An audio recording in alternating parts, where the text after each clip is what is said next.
In that bottom right, we have Mine Your Biz. Seth, it's always a great time when you're on this channel. We love talking mining, security, and sometimes even hex. Mine Your Biz, one of the main things that we hear everyone talking about right now is Web3. Web3 this, Web3 that. Some people don't even really know what is going on with Web3, but the brands are starting to take notice. We see, these brands are buying NFTs, they're talking about metaverse plays.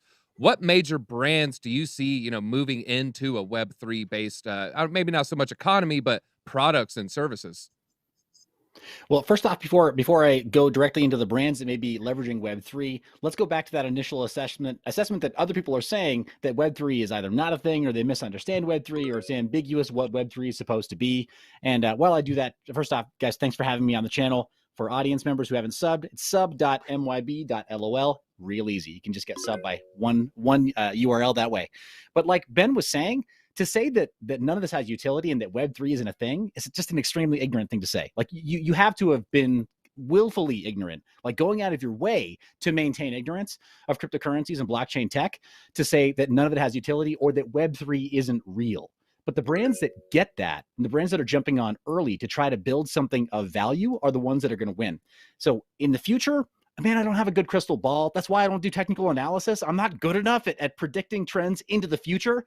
But what has already happened is you got Adidas on board. You've got the Associated Press on board, building on this scaling solution for Ethereum called Polygon, and you got Coinbase involved using scaling solutions, which will edge its way into Web3. These first layer ones that for the first generation of layer ones, they may not be what comprises Web3 into the future. But I think that the brands that do build on the scaling solutions that are either new layer ones that have high transactional throughput, or the newer scaling solutions to then plan for not just a token issuance or like an ICO or their own NFTs, but to really build their own platforms in a similar fashion to how Adidas wants to and the Associated Press is doing, as well as some other stock footage outlets are trying to do with these networks. I think those brands that plan for scale and that try to build a platform that can then migrate to the correct network, whatever it is, right? I'm not gonna shill one over the other for this, but I think those brands that build for that future, those are the ones that are going to win. And so far, there are already some top shelf brands that are on board. I don't see why we would see that trend slowing down. But yeah, I couldn't guess which ones are going to be next, unfortunately. Yeah. Like, subscribe, bell button, all. Like, subscribe, bell button, all. Like, subscribe, bell button, all. Like, subscribe, bell button, all. Like, subscribe, bell button, all. Like, subscribe, bell button, all. Like, subscribe, bell button, all. Like, subscribe, bell button. Now, Mind Your Biz, I see you talk about this a lot, actually. Do you think this is all the big setup for them to have their own CBDC? And if so, are they going to do their own or like a USDC, you think? Well, I appreciate you kind of framing this question that everybody else has gotten in that way. I think, so to jump back just a tiny little bit, a tiny little bit. First off, none of these politicians at the federal stage. I love that Ben called them federales. Having somebody who's actually have lived in Mexico. Federales are people you should genuinely be afraid of, because they will leave you out in the desert in a shallow grave if you rub them just the wrong way or don't bribe them enough. All right, and Mind Your Biz will no longer go to Mexico starting today. All right, go ahead. I know. Yeah, right. Like, but here in the United States, I think you're right. We don't have to be afraid of our government quite as much as other people do internationally. And historically, in this country, one of the things that makes it great is that our leadership here actually does have a healthy fear of us, because we do vote, because we do get vocal, because we do occasionally even demonstrate, inappropriate ways to let them know that we're displeased with some of the decisions that they make, and that they're doing things that don't represent our interests, right, as people. It's one of the things that I love about being American. We talk about in cryptocurrency, for example, expatting and going to other places, or doing the Puerto Rico loophole or wherever else. And I can't bring myself to do it. I love being here, and I want to make things work here, because gosh darn it, if crypto can't work here in the United States, it really can't work anywhere. Right? A lot of what we're talking about happening right now is going to set the stage for policy on an international level. So we do have to be very vocal about this. But I also appreciate the way Ben mentioned getting active at the local level, right? Be vocal, but stay local. talk to those politicians that are in your area.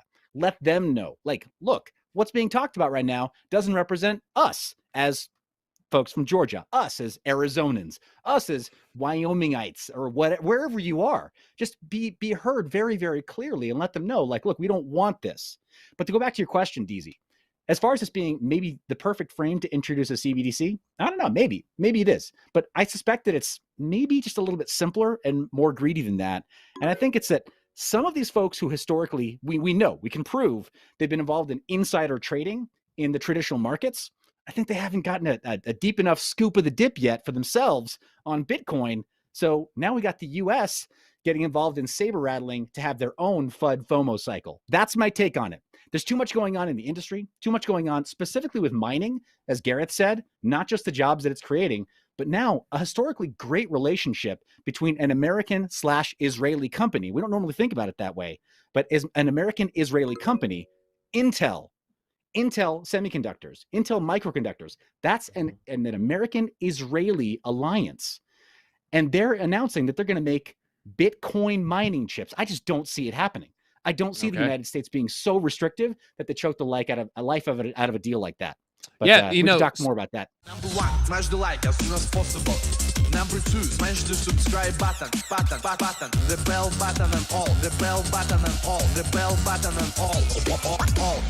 It's a very, very important algorithm, and literally if you do this, Bitcoin will be pumped, Bitcoin will be pumped, Bitcoin will be pumped, Bitcoin will be pumped, Bitcoin will be pumped, Bitcoin will be pumped, Bitcoin will be pumped by YouTube. Mine, I'm gonna bring it back to you again. Now, we saw a sell-off, of the miners in February of last year, right? I mean, it went up in February, went up in March, kind of tanked around April, May is when it started to go down. The miners, they were selling. We saw sell pressure leading up into the time. Thanks, George, Cryptos RS, kind of put an F2 pull on everyone's radar. So we saw, a lot of people selling, the miners capitulating. Is this kind of a similar situation you're seeing here, or is this just kind of just a one-time, crypto whale here?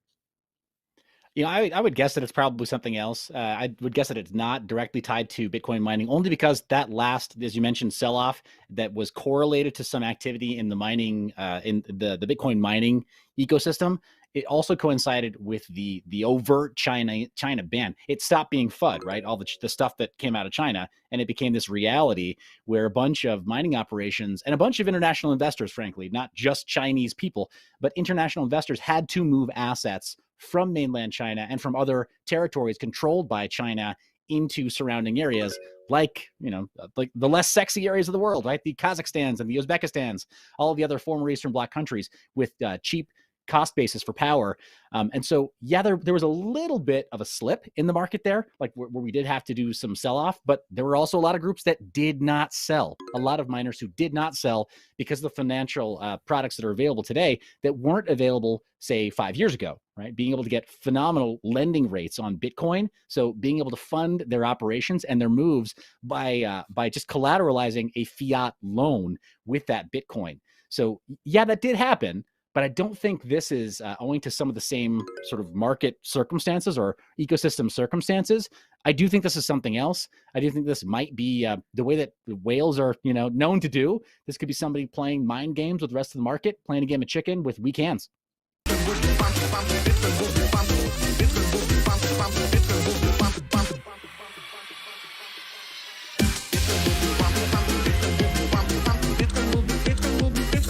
And it looks like Mine Your Biz actually edged it out from Ben 1 point away. It was a close one, but MIBLOL WTF. Go ahead, leave us with some parting thoughts.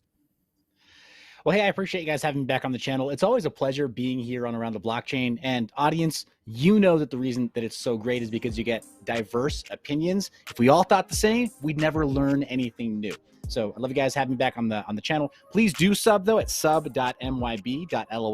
That helps my channel as well. But don't neglect that like and sub button right here. We'll see you guys next time. Yes, and links for everybody in the description. And Frankie at BitBoy Trading is going to be going live in about 5, 10, 15 minutes. So definitely check that out. That's all we got time for. Until next time, Biz Squad. DZ out.